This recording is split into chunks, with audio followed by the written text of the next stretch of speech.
Le livre de Job.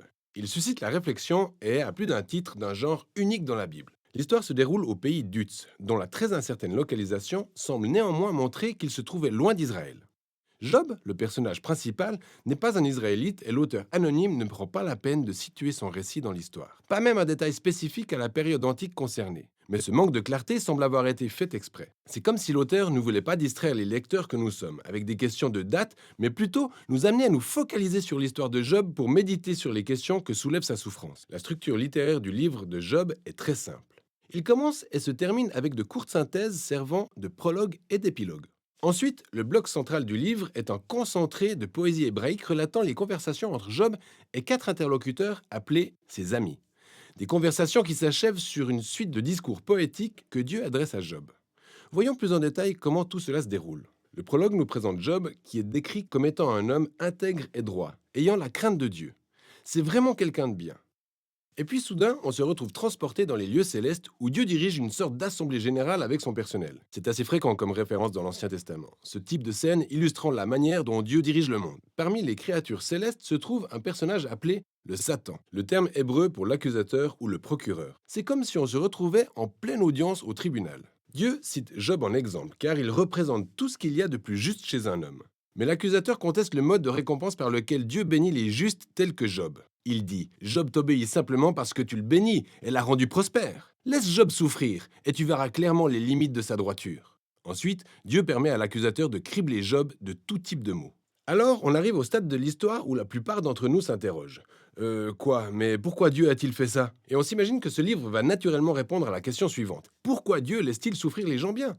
Mais alors qu'on poursuit la lecture, on réalise que le livre n'y répond pas. Il n'y a rien dans le livre qui permet de répondre à cette question. En revanche, le prologue pose les bonnes questions qui constituent la base sur laquelle ce livre est bâti.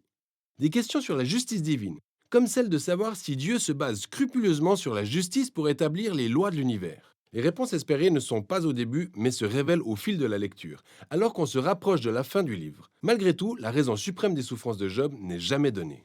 Le prologue s'achève donc sur Job tourmenté et désemparé, avec une épouse qui lui prend la tête. Puis ses trois amis arrivent pour lui partager sagesse et conseils.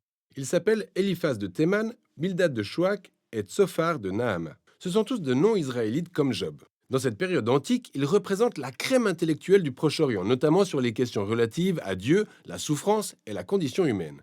Ce qui nous conduit à la partie principale du livre. Job commence d'abord à s'exprimer. En fait, voici comment se déroule cette section du livre. On a Job qui parle en premier lieu et un ami lui répond.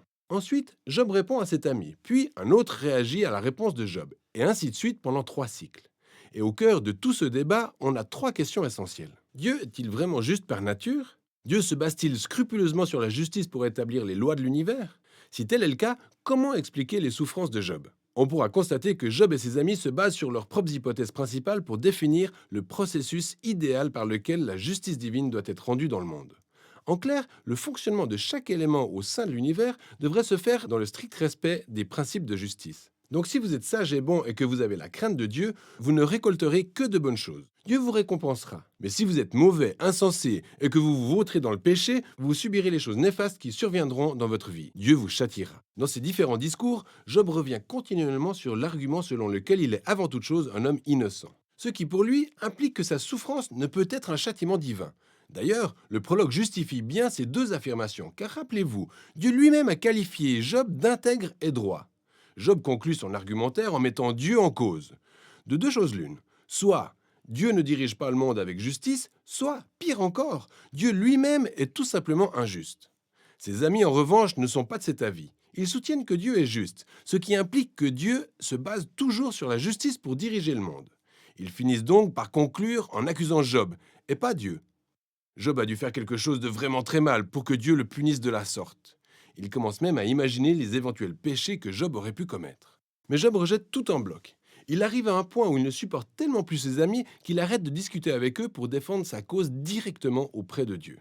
Alors il est important de reconnaître que ces poèmes traduisent l'état de Job qui est en plein ascenseur émotionnel. Il s'est toujours dit que Dieu était juste, mais là, ce qu'il endurait n'était plus en phase avec ses convictions. Alors, dans un accès de rage et de frustration, Job accuse Dieu de le malmener.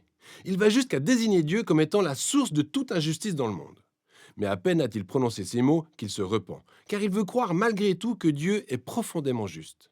À ce stade, Job, qui a vraiment perdu ses repères, part dans tous les sens. Il clame une dernière fois son innocence avant d'exiger que Dieu vienne en personne pour s'expliquer. Et c'est à ce moment-là qu'un ami surprise entre en scène. Éliu de Buz. Tout comme les autres, il n'est pas d'Israël, même s'il a un nom hébreu. Et Éliu part du même principe que Job et ses autres amis. Il soutient que Dieu est juste, ce qui implique que Dieu se base toujours sur la justice pour diriger l'univers. À la seule différence qu'Éliu tire une conclusion plus nuancée sur les causes des souffrances que les justes pourraient endurer. Il affirme qu'elles ne sont pas forcément un châtiment dû au péché commis, mais Dieu pourrait se servir des souffrances comme d'un avertissement pour éviter aux gens de commettre d'éventuels péchés à venir. Ou alors, Dieu pourrait utiliser les peines et souffrances pour forger le caractère des gens et leur inculquer des leçons clés. Élu ne prétend pas connaître les raisons des souffrances de Job, mais une chose est certaine, Job a tort d'accuser Dieu d'être injuste. Job ne prend même pas la peine de répondre à Élu. Et c'est ainsi que prennent fin les dialogues sur un goût d'inachevé, car toute la sagesse antique semble avoir été épuisée, mais le mystère reste entier. Et subitement, c'est dans un tourbillon que Dieu apparaît en personne pour répondre directement à Job. Il commence par répondre à l'accusation de Job, le traitant d'injuste et d'incapable dans la gestion de l'univers, en embarquant Job dans une visite virtuelle de l'univers où il se met à lui poser toutes sortes de questions concernant le fonctionnement et les origines du cosmos. Job était-il présent quand Dieu a conçu la Terre et disposé les constellations? Job a-t-il déjà commandé au soleil de se lever ou réglé les aléas du temps? Dieu veille scrupuleusement sur tous ces détails cosmiques que Job ne saurait imaginer. Ensuite, Dieu s'engage dans une série de descriptions couvrant les moindres détails quotidiens du règne animal, à savoir le procédé par lequel la biche met ses petits au monde, ou encore le régime alimentaire des chèvres des montagnes, des lions et des ânes sauvages. Mais quel est le but de tout ceci? Pour rappel, Job et ses amis partaient du principe que Dieu se base sur la justice pour diriger le monde. Et cette hypothèse en implique une autre sous-jacente, selon laquelle Job et ses amis ont une excellente vision d'ensemble leur permettant de définir la manière dont Dieu doit diriger le monde. Mais la réponse de Dieu à travers cette visite virtuelle anéantit toutes ces hypothèses. Elle montre tout d'abord à quel point l'univers est vaste et complexe et que malgré tout, Dieu en perçoit les moindres recoins, chaque détail. Job, en revanche, ne peut percevoir les choses qu'à partir du très petit rayon que lui offre l'expérience de sa vie. Sa vision du monde est extrêmement étroite. Et ce qui semble être une injustice divine du point de vue de Job doit être replacé dans un contexte infiniment plus vaste. Job n'est tout simplement pas en position de porter une telle accusation contre Dieu. Après la visite virtuelle, Dieu demande à Job s'il aimerait pour une seule journée diriger le monde jusque dans les moindres détails et en se basant scrupuleusement sur les principes de justice que lui et ses amis ont définis. Comme de sanctionner chaque personne à chaque instant pour le mal commis sous toutes ses formes en usant du châtiment approprié. Mais la réalité est que le fait d'administrer avec justice un monde comme le nôtre est extrêmement complexe. Contrairement à ce que croient Job et ses amis, rien n'est jamais tout noir ou tout blanc. Ce qui nous amène au dernier point relevé par Dieu. Il commence à décrire ces deux créatures mythiques, le Béhémoth et le Léviathan, que certains voient comme des images représentant l'hippopotame et le crocodile. Mais elles représentent plus vraisemblablement les célèbres créatures mythologiques du Proche-Orient dont la Bible se sert comme symbole du désordre et du danger qui sont permanents dans le bon monde créé par Dieu. Ces créatures ne sont pas maléfiques. En fait, Dieu en est plutôt fier. Cela dit, ce n'est pas le genre qu'on garde comme animal de compagnie. Le fait est que le monde de Dieu est magnifique et bon à la base, mais il n'est pas parfait et on n'y est pas toujours à l'abri du danger. Le monde de Dieu est bien organisé et plein de beauté, mais il peut s'avérer tout aussi sauvage, voire dangereux, exactement comme ces deux créatures mythiques. Ce qui nous ramène à la question majeure concernant la souffrance de Job. Pourquoi doit-on souffrir dans ce monde créé par Dieu, que ce soit par le biais des tremblements de terre, des animaux sauvages ou par d'autres êtres humains? Mais Dieu ne répond pas à la question de savoir pourquoi. Il précise simplement que nous vivons dans un monde aussi magnifique que complexe et qui, du moins à ce stade, n'a pas vocation à empêcher la souffrance. Telle est la réponse de Dieu. Job a contesté la justice de Dieu et celui-ci lui a répondu que sa connaissance de notre univers était bien trop limitée pour prétendre tout comprendre. Job a exigé à Dieu d'avoir des explications claires et précises, mais en retour, Dieu lui a demandé d'avoir foi en sa sagesse et en sa nature. Et c'est là que Job fait preuve d'humilité et de repentance. Il s'excuse d'avoir accusé Dieu et reconnaît avoir dépassé les bornes. Et le livre s'achève subitement sur un court épilogue. Tout d'abord, Dieu affirme que les amis avaient tort, car leur conception de la justice divine était trop basique, totalement éloignée de la complexité du monde et de la sagesse de Dieu. Ensuite, Dieu souligne que les propos de Job à son sujet étaient justes, ce qui peut paraître surprenant, vu que ça ne s'applique pas concrètement à tous les propos de Job.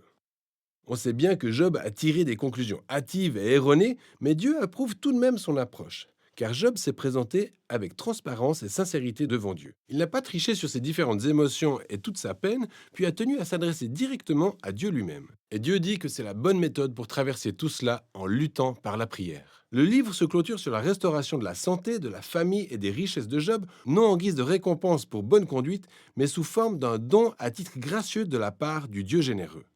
Et le livre prend fin. Ainsi, le livre de Job ne résout pas l'énigme liée à la cause des circonstances fâcheuses qui frappent les bonnes personnes, mais nous invite plutôt à avoir foi en la sagesse de Dieu pendant que nous endurons des souffrances, au lieu de nous borner à essayer d'en connaître les raisons.